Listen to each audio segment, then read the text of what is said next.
So when I first reached out, what went through your mind? I think I thought it was a great idea to do a father-daughter legacy kind of thing, where you're talking about each other's experiences with their fathers. I thought that was cool and something I would want to do. Mm-hmm. Yeah, and then in my heart, doing stuff like that, whenever I'm talking about him, keeps him alive. For sure. Yeah, yeah. So that's what I thought. Okay. Are you into astrology at all? I am. Okay. I mean, I'm not like deep, but I do think about signs and how it relates to people's personalities. And of course, it varies, depending on how you raised and all that. But there are core things that you go, oh yeah, that's definitely a Leo trait, or a Cancer trait, or whatever. Yeah. Have you ever thought about your dad's sign and your sign and how that connection is in relation to music or just in general? Well, first of all, we're both Cancers. He was born July 4th on Independence Day, and I was born July 14th, which is Bastille Day in France, which is kind of like Independence Day. So that's the first coincidence. Secondly, it does, I think, in general, Cancers can tend to be very creative and think outside the box a little bit, and we're very intuitive, and along with that comes emotional, passionate, compassionate. We show a lot of empathy for people, and so a lot of that might come out in our music and creativity when we're creating. Yeah. Okay. So can you tell us about your relationship with music? Ooh, well, music has been a part of my life since I was, technically before I was born. According to my mother, when she was pregnant with me, I was always moving around. That's probably because there was always music happening. So I was always, moving and with my feet and my hands, and I'm surprised she got any sleep at all. But I know a lot of times my father didn't, because he would be sleeping, up against her stomach and with his back, and he would feel something. Yeah, go ahead, what you want? And she wouldn't say anything. And he'd go back to sleep. Gwen, what's going on? And she said, what? She coming out of seeing bubbles. She's coming out of her sleep. What do you want? And he's like, you keep tapping me in the back. And she's like, that's not me. That's the baby, which was me. So apparently I was, first of all, destined to play the drums. It chose me. And I came out just tapping on everything and beating on everything. So the fact that music was in my house all the time, that just added to that desire to want to do music. I woke up, my alarm clock in the morning was my mother singing opera.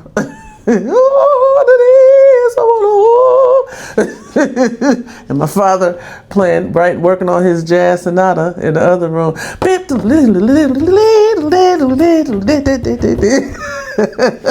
So it's like two worlds clashing together in the morning. And I'd wake up, oh, okay, I guess it's time to get up. And then later in the day, Dad would have, like around early afternoon, would start his rehearsal with whatever musicians he was working with. So my relation to music is really spiritual, and I don't know. I don't know what else I would be doing. I have no thought of what I would be doing outside of something dealing with music. Yeah. Serious genres, opera. That was, even you were like, that sounds serious. I know that. Goodness gracious. Yeah. Man, okay. So what kind of music do you create or gravitate towards? So, growing up, my father, basically dealt in bebop, traditional jazz. Although my father did, he wasn't just married to traditional jazz. In fact, he started as a classical pianist, and then later got into jazz. I grew up listening to classical. Well, Dad had everything. He had classical, he had jazz, he had Pink Floyd, he had the Beatles, he had, he had Herbie Hancock. He just had a different array of music going on. And so I kind of gravitate to any music that connects to me, whether it could be country, it could be a country song. If it's a good one that connects to me, I'll get to it. It could be rock, it could be classical, it could be jazz, it could be funk. But when I became a teenager, you tend to start getting into your own sense of what you like. And what I liked at that time was jazz fusion, which like Chick Corea, Return to Forever, Billy Cobham, and Steve Gadd, and all these fusion drummers were starting to come out that was mixing jazz and funk, traditional jazz and funk, and almost rock, mixing it all together, And so that's what I kind of started getting into as a teenager. Then, of course, Funkadelic, Parliament Funkadelic was coming out with, One Nation under a group, flashlight. So they were starting to come into the scene, and so that was that pulled me in, and so I would say I gravitate to, and then the rock folks, I was getting into Pink Floyd, the Wall album, and Yes, drama album, and Neil Peart and Rush, that was getting into that album. So that's what I was getting into. So it all tends to gravitate, pull me. I have no specific one that is my favorite per se, but I get hired to play mostly jazz. That's what I get hired to mostly play. But I love playing R&B. I love keeping some pocket in R&B. I guess, in a sense, jazz, as far as playing-wise, jazz would be my favorite because it's more improvisational. You can express, more of you comes out in that music because you get to kind of say what you want to say, you know what I mean? Whereas most other music is a little more strict, Not to say you don't have any freedoms in it, but R&B wants a pocket, rock wants a pocket too, even though you get to do a little bit more. But jazz is the only one that a song might start one way and be off into another direction in the middle and then come back at the end, That's really the only music that kind of does that. So I guess, as far as playing wise, jazz would be my favorite. Yeah. Okay. Was there a moment you realized that you truly love music? From the beginning. Yeah, from the beginning, boy. I since I was immersed in it as a baby, really. I loved music from the beginning. Yeah, from the very first time I understood what music was, I loved it. Yeah. What is one song that always warms your heart no matter your mood? Well,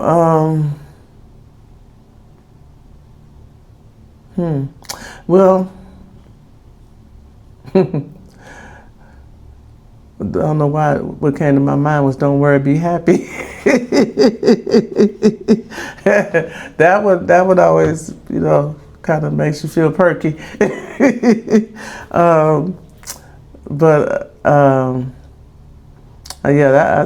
There's I don't know. It's weird because depending on what kind of mood I'm in, is what I'm going to listen to. If I'm feeling kind of chilled out or just relaxed, I'll listen to my chill music.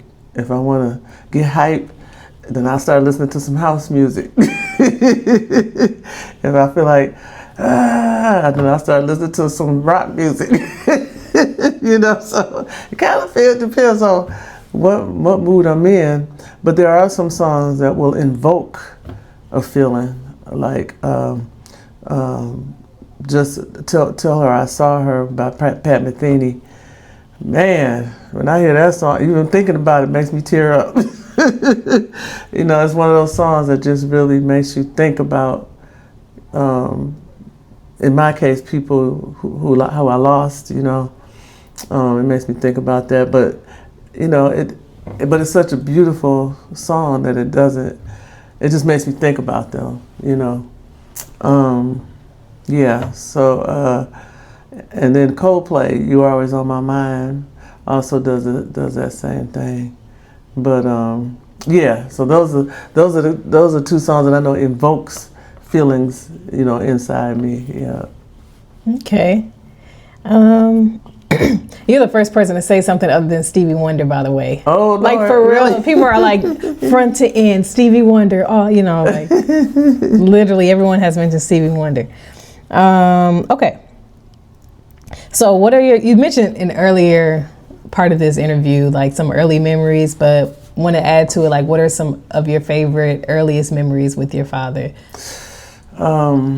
Yeah, so probably some of my earliest memories would be our conversations. From the time I was old enough to talk, we would have these philosophical conversations.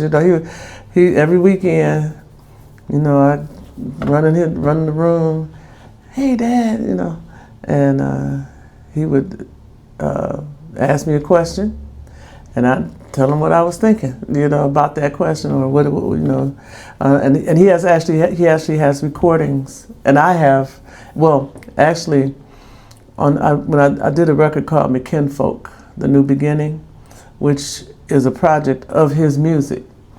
And at the beginning of that recording, I put on a snippet because he used to record our conversations every until we stopped doing it.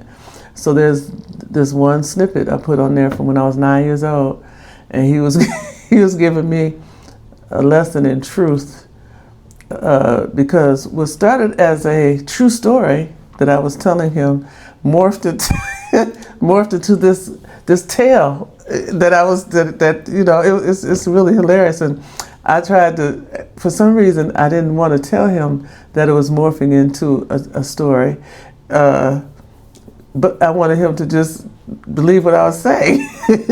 And finally he was like, "Now, are you telling the truth?" And I was like, "Yeah, Daddy, yeah, I'll tell the truth." No, doggone well I wasn't telling the truth. And he said, "Now, it's okay, if you're telling a story, but if you're telling a lie, and you say it's true, then that's not good. That's not good, or something to that effect. But if you say it's a story, then it's okay." And I started singing, "This is true, this is true." But so that would be one of the earliest memories I have of with my dad, is just having these conversations every weekend, and him recording it. It'd be a different subject every day. He would ask me something, it'd be something different. So that would be the earliest. What about in relation to music? Some of your cherished memories. One of the most cherished memories I have is when I wrote this song called Daddy's Song. And I had gotten the melody section together and the B section together, but for some reason I couldn't really get the solo changes together in the song. And so after mulling over it for some days, I said, "Dad, can you help me? I need a middle section, a solo section to this song. Can you just come up with the chorus for that section?" And I played the first part, and he came out, started playing the second part, and we birthed Daddy's Song, which ended up being on Straight Ahead's first record for Atlantic. Yeah, I think it was the first record for Atlantic Records. That song ended up on there. So that was one of my special moments, was to actually write this song with my father, called Daddy's Song. And it was actually my first bebop song or traditional jazz song I had ever written. Because usually I write in more like the contemporary, funkier side of jazz. And you asked me earlier what I gravitated to. I guess that's what I gravitated to, is the more funkier side of jazz. I like to play both, but when I write more towards the funkier side of the jazz. And that's probably because I don't have the huge, expansive chord library that my dad did. So my chords are a little simpler and a little more contemporary and funkier, yeah. Okay. What's next? Because you're answering a lot of my questions already, so I appreciate that. Oh, okay. What songs, artists, or instruments remind you of your father? Oh, of course, the piano. Whenever I hear the piano, I immediately think of my father. And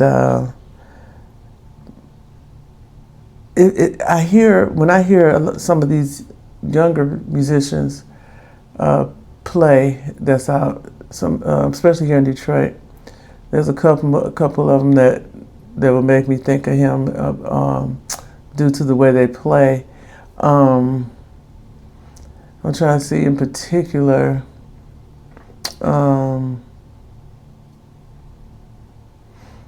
Well, everybody has a little Herbie Hancock in them, so including Dad. In fact, Dad, they knew each other, so everybody has a little bit of everybody in them.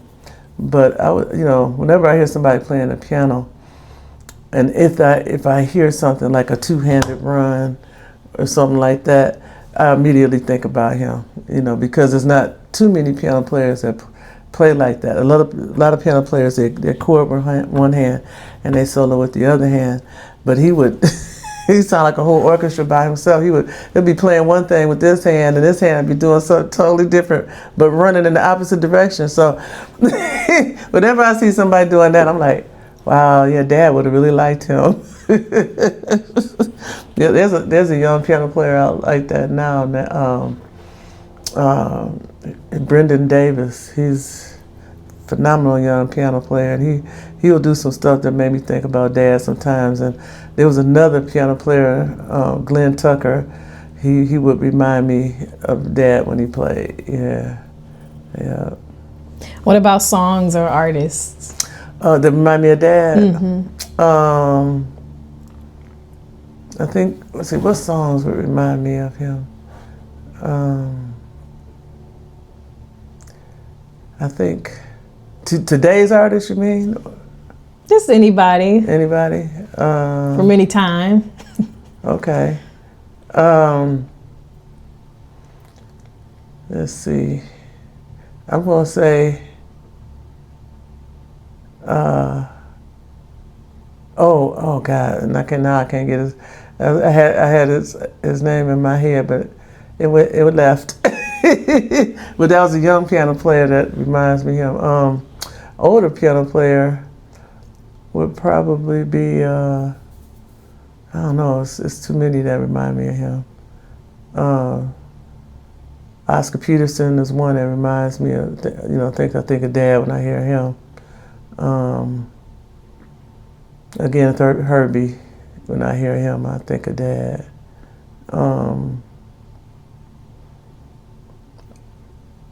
Those, I think those would be the main two that would make me think of him.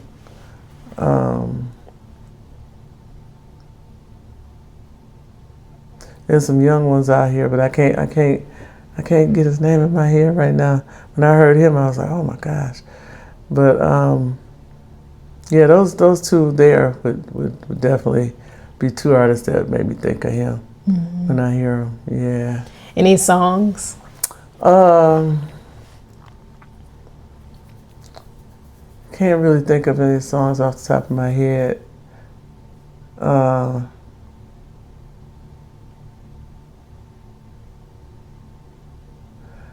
Um,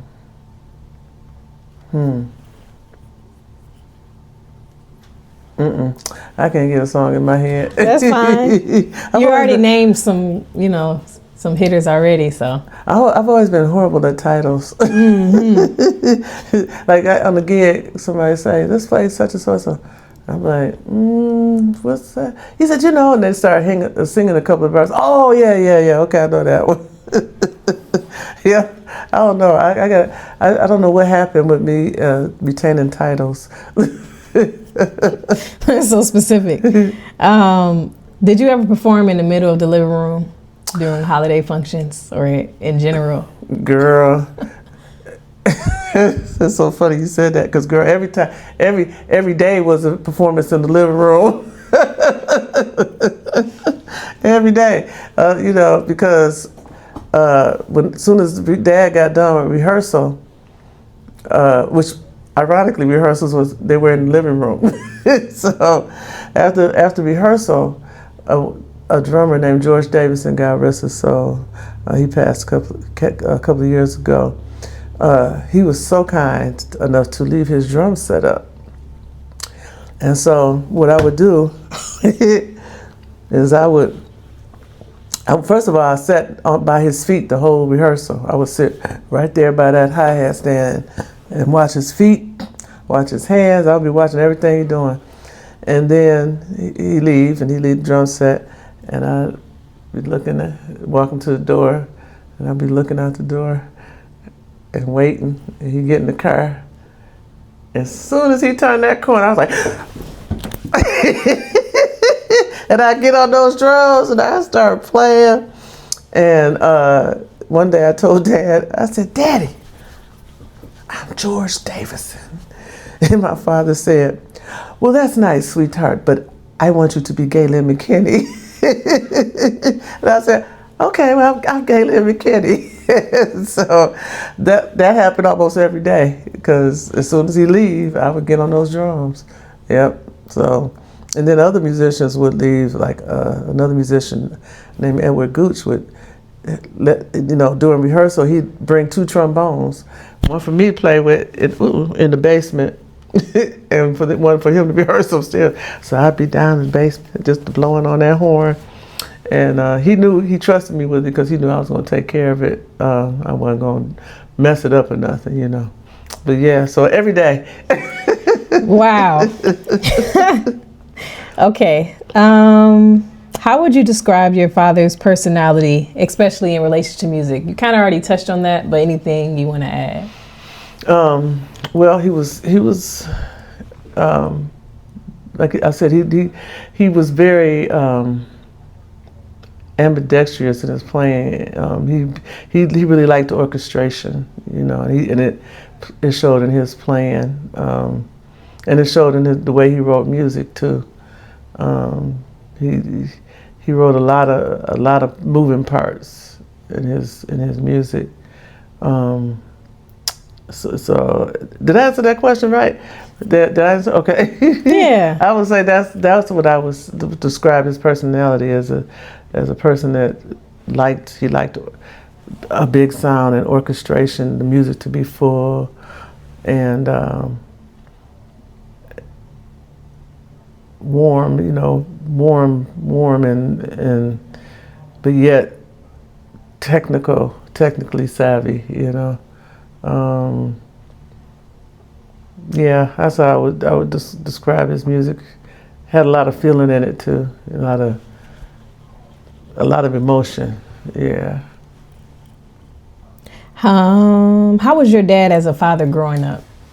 Oh, he was the coolest, man. He was just the coolest.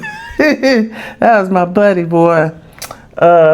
First of all, as much as I could, I hung out with him all the time. I would always want to go with him wherever he was going.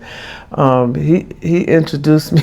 He introduced me to my first all-nighter, because there was a place in Detroit called the Rapper House, and it was literally a house that had kind of been converted into an after-hours club that was run by Ernie Rogers, another fantastic musician. And it was summertime. I was out of school, and he said, "You want? I'm going down to the rapper house. You want to come?" Yes, I do. And so I'm 13, and I walk up into this club. It's all clubby, dark and club lights and stuff. And the guy, Ernie, who was at the door, he looked at me coming in. He said, "I'm gonna keep my eye on you, young lady." But he knew I was with my dad. But it's like, I see you. And so I was bouncing around there, sitting in, having a grand old time. And so when we were leaving, of course, it was probably about, I don't know, 9, 10, 11 o'clock when we got there. And so when we were leaving, it must have been maybe 6 or 7, because we walked outside and I said, "Daddy, it's light outside." And he was like, yes, honey, it's daytime. I had never been out all night, so that was a amazing thing to me, to walk in and it was dark, and come out, it was light outside. I had never seen that. I'd always be in bed, sleep, and wake up, and it was light outside. So that was my first experience staying out all night. And it was nice having him as a father. I learned a lot from him, just life lessons, music lessons. I met a lot of people through him. So it was a wonderful experience having him as my father, and I'm very grateful to have been blessed to have the parents that I did. Yeah. Mm-hmm. Wow. After I was at 13, but I do remember hearing about the rapper house at one of our Black Bottom Archives meetings. People were talking about the rapper house. Wait, I think one of the people who are doing the story is about the rapper house. Oh, maybe so.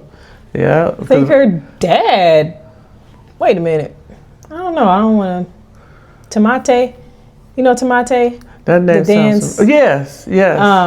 What's her name? The lady that's Tia. Is it? No, that's not Tomate. That's another dance troupe that Tia's in.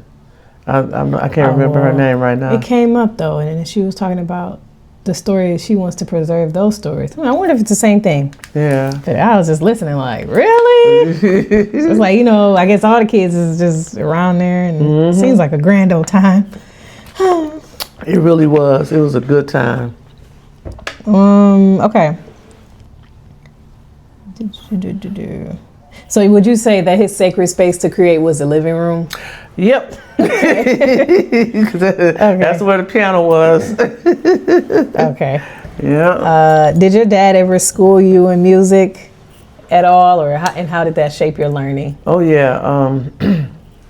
So, once he realized that I was really serious about these drums, and actually I was playing saxophone from 6th grade to 12th grade. I played the sax on the alto saxophone, but he knew drums is probably what I was going to end up doing. So early on, the first thing he said was, "All right, well, if you're gonna be a girl playing this instrument, you gotta play them like you mean it. You can't be tiptoeing through tulips. you gotta be strong, and you gotta know what you're doing. You gotta practice and get your skills together, and because a lot of guys out here, they're playing, and you're gonna have to be really, really on top of your game. So that was one of the things he told me. Of course, I don't think he said on top of your game, because that's a new phrase. But in other words, you got to have your skills together. He also, one of the other things he said that was really important to me, and that I actually tell my students now. He said, "Now listen, you got to listen to all kinds of music, all styles. Don't put yourself in a box. Don't just stick to one kind of music. Listen to everything, because if you do that, you'll work more." And in other words, what he was saying was, if you can play different genres of music, you can get cars playing a whole lot of different genres, not just one style. And that's true. I've gotten calls to play jazz. I've got calls to play country. I've got calls to play rock. I've got, like right now, I'm getting ready to do a Prince tribute with this band. So, I've gotten, and then the biggest thing I got was playing with Aretha Franklin. So that, if he hadn't told me that, I might have just stuck with one thing, jazz, and not tried to listen to anything else. But that was going to be impossible anyway, because like I said, he had a library of different kinds of music in the house that I made a point to try to listen to most of it. So when he said that, it was just like, okay, Dad, because I already pretty much have been doing that anyway, just because of the collection he had. But that was really important to me, was to do that, was don't put myself in the box, to just try to listen to everything so that I could get more work, and that was one of the most important things he told me. Mm-hmm. Did you ever do anything secretly to impress your dad? Secretly? Like, I'm gonna do this, so I know he's gonna like this. Nah, he pretty much knew everything that I was doing. Yeah, I don't. There was nothing that I did secretly. There were things that he, like, there may be moments where he was surprised how I sounded. Mm-hmm. Like, when I played with Ralph and Vernon Reed from In Living Color. He came to that show and he was like, wow, that was really, you played really well. So there may have been times like that where he was surprised how I played. But as far as doing something like, he knew everything I was doing. Okay.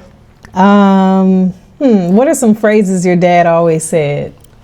One of my favorite phrases, and so many people know this phrase, is, and when MySpace was real popular, either did I have it on that page? I know I might have put it up on my Facebook page, on my Mckinney page.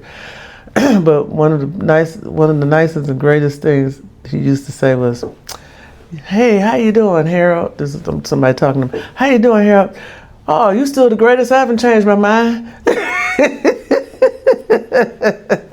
That was one of my favorite sayings that he used to say. A lot of people who knew my dad knows that, and occasionally it'll come back at me.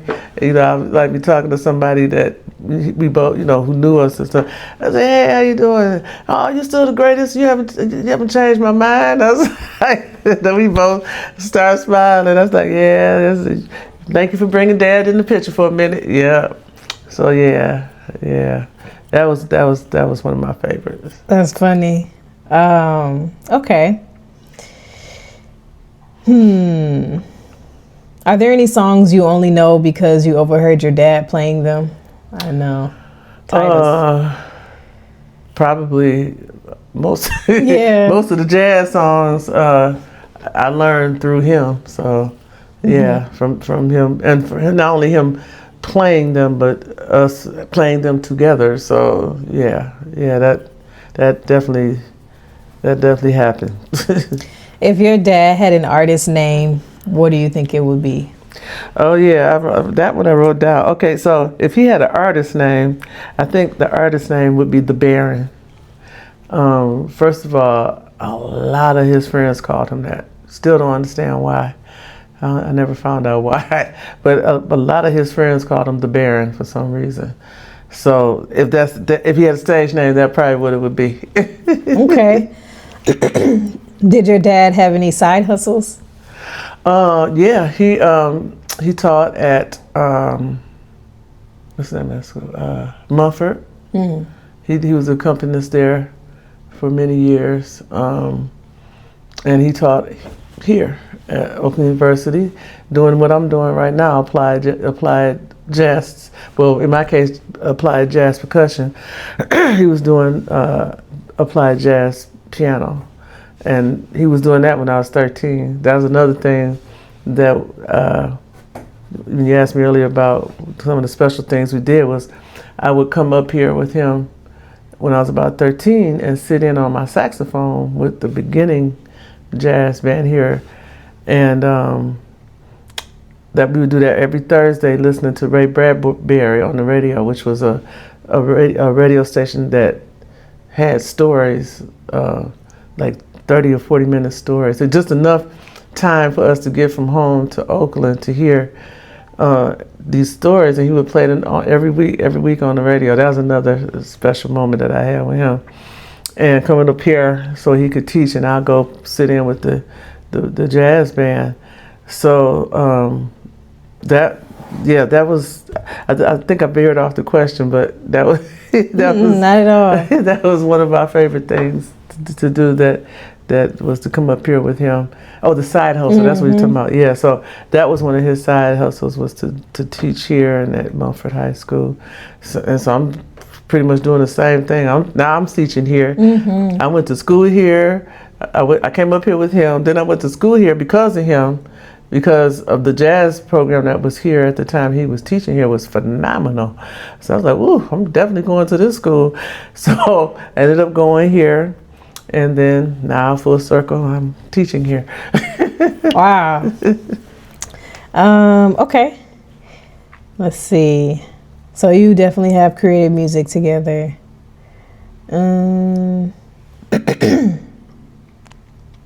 Did you ever put your dad onto some new school music, I guess you would call it? Probably, yeah. I probably introduced him to fusion, because I don't know if he might have heard some of it, but you know, I probably am the one who really was like, check this Return of Forever out. you know, check this out, check that out. But yeah, I would definitely say I introduced him to jazz fusion. You know, he had a little bit of it in him already from the record he made in 1970. There was some stuff on there that was definitely out of the box, you know. But and I might have introduced him to a couple of rock things too. Yeah. What would you say is your dad's legacy? Well, he was mentor to many, so his legacy is just floating around here everywhere. Not only me, but other young people who are now older people who are out here doing the doggone thing. He had an influence on them. One of the like that project that I did, the McKinney, the New Beginning. One of the reasons why I was able to get some of the people that I got on that record was because they were paying homage to him. Jerry Allen, you know, I had his Marcus Belgrave, who was his peer, and who I used to watch growing up, play some of the same music that I redid. He had, Dwight Adams, all these guys that are in my generation and some under, that he influenced in some kind of way, came together to make this record. So his legacy is everywhere. Yeah. Okay. Do you have anything to add about how your father's spirit continues to guide your music even after he's transitioned? Well, he definitely has guided me to do that McKinney record. He really did. I would tell that story, but I don't know. He did it from beyond life. I just put it that way. He pretty much spoke to me in a dream. In 2000, I mean, that's how I know it's a visitation, because I remember the year and everything. Hey, it's amazing. In 2006, you know, he came to me and was like, "You gotta do something with this music," and I said, "Well, I am." And at that time, during the dream, I was literally at a hotel with Straight Ahead, getting ready to do a concert in St. Louis with Straight Ahead, and my Mama Jara was the vocalist on that gig, and that was his wife. That is his wife at the time, and still is. And she was in the dream too. And I said, well, I am. I'm right. I am. And I said, well, what do you mean? And he went to speak. And right when he went to speak, the phone rang and woke me up for real out the dream in the hotel room. It was it was in the hotel room that he came. And when I woke up, I was in the hotel room, and I was really mad. I was like, oh, he was about to tell me. But the way it worked out was in 2009. That dream happened in 2006. In 2009, Chris Collins comes to me and says, hey, we're doing a family-themed festival this year. You know, we're doing the Jones Brothers, you know, meaning Elvin Jones, Thad Jones. We're doing this family, and you know, why don't you do a project of your dad's music? Oh, it was like a light bulb went up. Oh, that's what. Okay, so that's when I you know, developed that project. And so, as far as continuing. Now I'm doing different things in the vein of how he did things. Like he had workshops.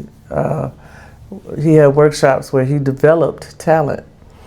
And so I'm kind of moving in that same direction. I'm teaching like he, you know, and my mother too. She did the same thing.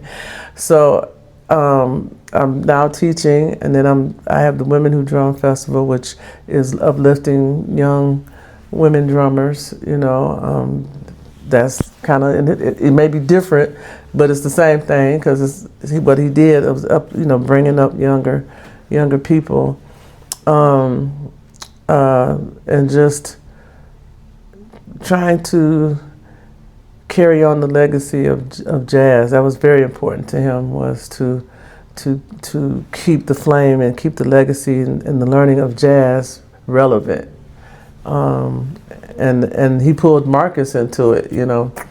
Back when Marcus came back to Detroit, he got Marcus into it, and so Marcus carried it on up until he passed away in 2015. And this is Marcus Belgrave. Oh, okay. Yeah, and so now, and I call him my second dad, because after Dad passed, me and Marcus he was looking at me one day and talking. He said, well, I guess I'm your dad now. And I said, yes, you are. Yes, you are. And so he literally really did become my second dad after Dad died. And so so I'm literally carrying on what him and my mother, because she did the same, what he's taught me. I'm moving on to my students now. And so I would say that's how I'm carrying on his legacy, is continuing to do music, continuing to perform his music, and continuing to teach and uplift younger people to keep jazz alive. Yeah, because if we don't do it, if it's up to these other folk, jazz will just disappear. You know, the only way it keep going is if we keep teaching it. And it's great because now there's people under me that are starting to teach the people under them. And that's the only way jazz is going to stay alive, because they've pretty much killed jazz, and you can't hardly hear it on the radio anymore. You can't, you know, you know, and it's our music. It's our music. We created this music, so it's important it was important to him to keep it alive, and it's important to me to do what I can to keep it going. Mm-hmm. Yeah. Okay. Thank you for that. I have 2 more questions. Mm-hmm. So after your father transitioned, do you remember if there was like one last thing you said to him or said to yourself? Ooh, yeah, I do remember the last thing I said to him. But it wasn't musical. It was when it was so many people in that room. It'd be about sisters, we were around them, and had my arm around him, and I could tell he was kind of struggling, and there is a story. I had to tell you the whole story. So, there were a lot of people in that room, but there was one person who I don't know who she was that was in the room, and she, when he took his last breath, well, after I saw he was struggling, I just held him close. I said, "Dad, it's okay. You can go." You know, that was the last thing I said to my dad. You can go. So after that, he still fought a little bit, but then he did finally go. And then I laid there until I heard his last heartbeat. And when I didn't hear that anymore, I got up really quickly, and my sisters, they were, it's like we were all getting ready to just kind of run out that room. And the lady that was in there, she had her hand on the back of his head like this.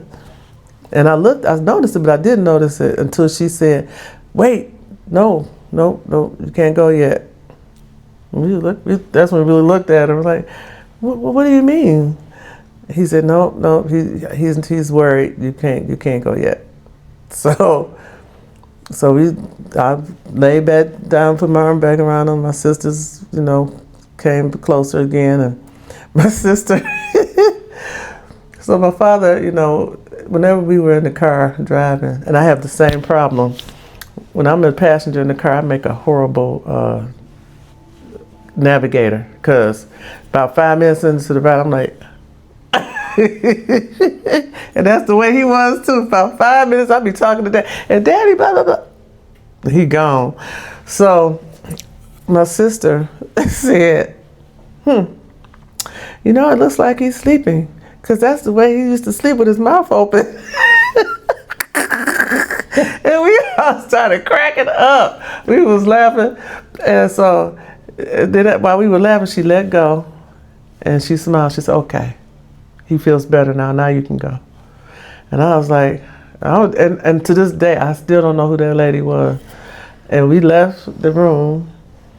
And one of the philosophical conversations we had about, a few years before he died was, "I want you to promise me that when you go, you come back. You gotta come back and let me know you're okay." He said, "Well, sweetheart, I don't know what the laws are over there, but if I can, I will." And he kept his promise, because the first night, the second dream was about the music. The first dream was right after the day he passed. I went to sleep, and I had a dream about him. He was in this white van, and there were people in there with him, but they looked like shadows. And so I was like, I could see them, but I couldn't tell who they were. And so I could see him though. He was plain as day, and he still had his hospital gown on, and he was sitting right at the door going.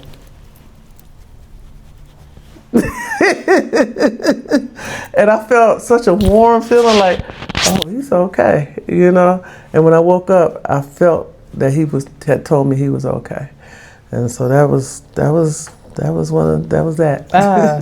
I can definitely relate to that. I had multiple dreams of my dad telling me what to do, that he's good, like to the point where you kind of confused, because I'm like, "Daddy at the hospital, like we ain't happy." And then you wake up like, oh, but it feels so real. I know. But yes. Well, that's because I believe it is for real. Sure. It's a visitation. Mm-hmm. It's a visitation, and that's why I don't feel like it's a dream, because I know it clearly right now. He's been gone since 2001, and like I said, the first dream was in 2001. The second dream was in 2006. I remember the years. That was a visitation. Yes, blessings. He was coming to wanted to come and tell me something. Mm-hmm. Mm-hmm. Oh, amazing! Yeah, my dad still be coming to tell me things too. Yeah, it's so interesting. Sometimes he's like on the other end of something, like leaning over, like, "Did you check the front of the house out?" I'm like, "Front of the house?" Like, he's like, I gotta go fix the front of the house. He always be working on, doing the things. But like, not him come to me in the dream, like he about to go work on a house. Like, and like, oh, but make sure, you know. Yeah. Oh, it's so amazing. How It that is happens. amazing. Okay, so this last question I asked everybody. Beyond notes and melodies, what life lessons has music taught you through your father and daughter relationship? What life lessons have music taught me through my father and daughter relationships? Yeah. Don't be late. That's one late lesson. You know, you could lose a job at being late. Make sure that whatever job that you take it on with integrity and seriousness, so that you can keep a good reputation. Those are the biggest life lessons, you know, is whatever you're doing, make sure you do it well. If somebody hires you to do something or wants you to do something, do it well. Don't half step, you know. And if you do that, you will continue to flourish in whatever you're doing. That I would think that was one of the biggest life lessons. In dealing and be compassionate. Don't you know, one of the first things he told me about people was, don't judge a book by its cover. You know, judge them by their character. Don't look at them and be like, oh, that's a horrible person because of that spot on his face. You know, get to know that person. You know, go up to him and say, hey, so you know, what's going on? You know, how you doing today? You know, be friendly. You know, don't be a nasty person. Just be a good person, and that's what he was, and that's why so many people loved him so much. You know, whenever I post anything with Dad's picture on it, I get like 300 likes. You know, it's amazing. Even now, he's been gone since 2001, and I still get all these likes because he was genuinely a good guy. And I get people telling me that, coming up to me, you know, your dad taught me and showed me, and he took me, and you know, so that's what I think I've learned through music and him. Okay. Anything else you want to add or make sure you say? Well, you know, for all you young ladies out there who still have your fathers, and you know, just spend time with them, hang out with them, you know, enjoy them while they're here. Yeah. I agree. Yeah. All right, that wraps up the interview. Yeah. Sun has set on us. You had some good questions. Oh yes.